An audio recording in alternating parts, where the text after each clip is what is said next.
तो finally Britain अब ऐसा देश बन गया है जिसने कोरोना वैक्सीन के इस्तेमाल को मंजूरी दे दी है।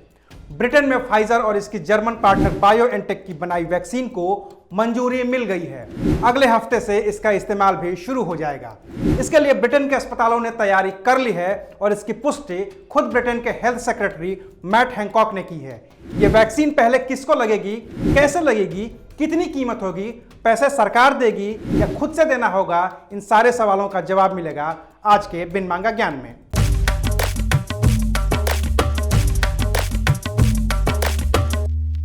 अभी नवंबर 2020 में ही फाइजर बायोएनटेक ने दावा किया था कि उसकी वैक्सीन 95% तक कारगर है।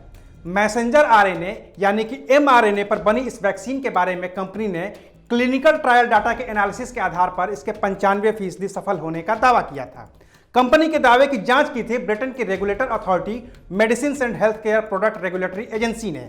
जांच के बाद अथॉरिटी ने कहा था कि फाइजर बायोएनटेक की यह वैक्सीन सुरक्षा, गुणवत्ता और प्रभावी होने की हर कसौटी पर खरी उतरती है, इसलिए इसके इस्तेमाल की इजाजत दी जा रही है। हालांकि mRNA पर बनी किसी भी बीमारी की वैक्सीन को अब तक मंजूरी नहीं मिली थी। ऐसा पहली बार हुआ है जब नई तरह की वैक्सीन को मंजूरी दी जा रही है।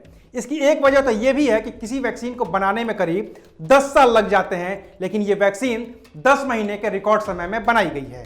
रेगुलेटरी अथॉरिटी के ग्रीन सिग्नल के बाद ब्रिटेन के हेल्थ सेक्रेटरी मैट हैंकॉक ने यह दावा किया कि अगले हफ्ते से ब्रिटेन में वैक्सीन का इस्तेमाल शुरू हो जाएगा। ब्रिटेन पहले से ही 2 करोड़ लोगों के वैक्सीनेशन के लिए जरूरी वैक्सीन खरीदने का ऑर्डर दे चुका है और यह पूरा ऑर्डर फाइजर बायोएनटेक के पास ही है। इस वैक्सीन के साथ एक दिक्कत बस ये है कि इसे -70 डिग्री सेल्सियस पर स्टोर करना होगा। इसके लिए ब्रिटेन में स्पेशल स्टोरेज बॉक्स बनाए गए हैं। एक जगह से दूसरी जगह पर ले जाने के लिए सूखी बर्फ का इंतजाम किया गया है। अब रही बात इसकी कि वैक्सीन पहले किसको लगेगी, तो यह भी जान लीजिए।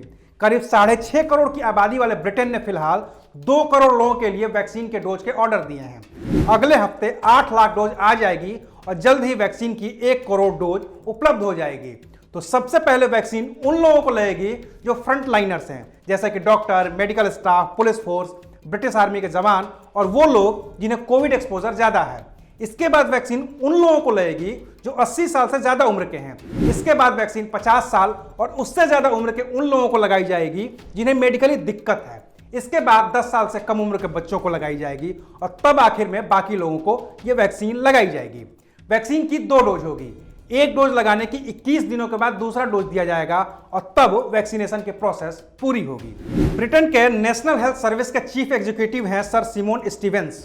उनका दावा है कि देश भर के 50 अस्पतालों को वैक्सीनेशन के लिए स्टैंड बाई पर रखा गया है।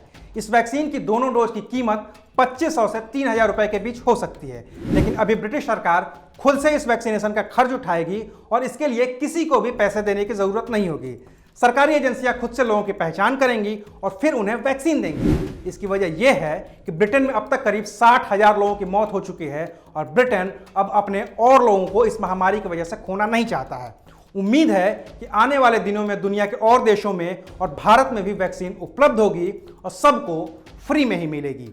देश दुनिया की और भी खबरों से अपडेट रहने के लिए देखते रहिए अनकट। शुक्रिया।